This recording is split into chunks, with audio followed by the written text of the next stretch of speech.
Begin tonight at 6 o'clock with a developing story. An asylum seeker who was staying in a Cheektowaga hotel as part of New York City's program to settle migrants around the entire state is facing rape and other charges tonight. Good evening, I'm Scott Levin. And I'm Mary Alice Demler. The district attorney's office says this was an isolated case involving a couple who are being housed at a local hotel. Channel 2's Ron Plants is live in Cheektowaga with more for us. Ron?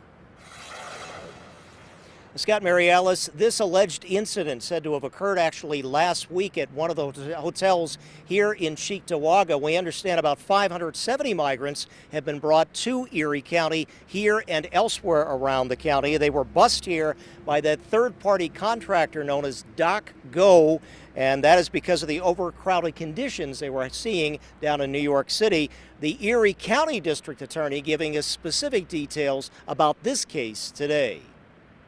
The Erie County Holding Center is where District Attorney John Flynn says 26-year-old Jesus D. Guzman Bermudez, originally of Venezuela, is being held on a first-degree rape charge, along with counts of unlawful imprisonment, harassment, and endangering the welfare of a child, in this case a 3-year-old said to be present during the attack.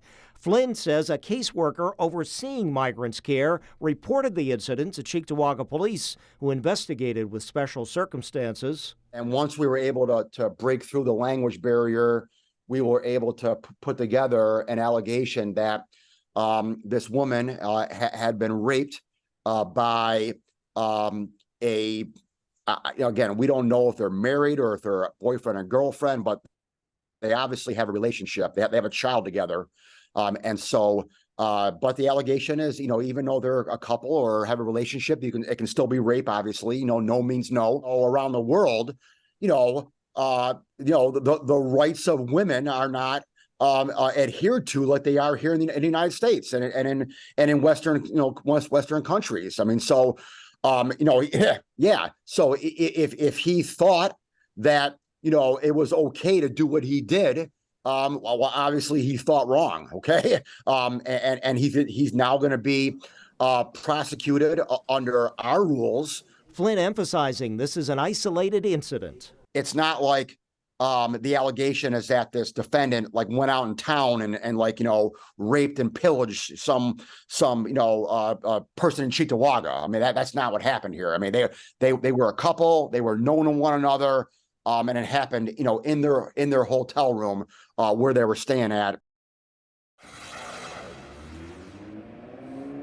Now, Flynn says that this case will be reported to federal agents. That is because Guzman Bermudez has actually applied for asylum. An immigration judge will be deciding upon that. And Flynn says that a rape conviction would cause his deportation, possibly. Now, we also talked to Jericho Road. They're the agency that is trying to help with this situation with the migrants here. They did issue a statement saying that they are watching over the woman and child who's involved, and then a separate agency is actually watching over the defendant and his rights. So, reporting on your side from Cheektowaga, I'm Ron Plants, Channel 2 News. Back to you. Ron is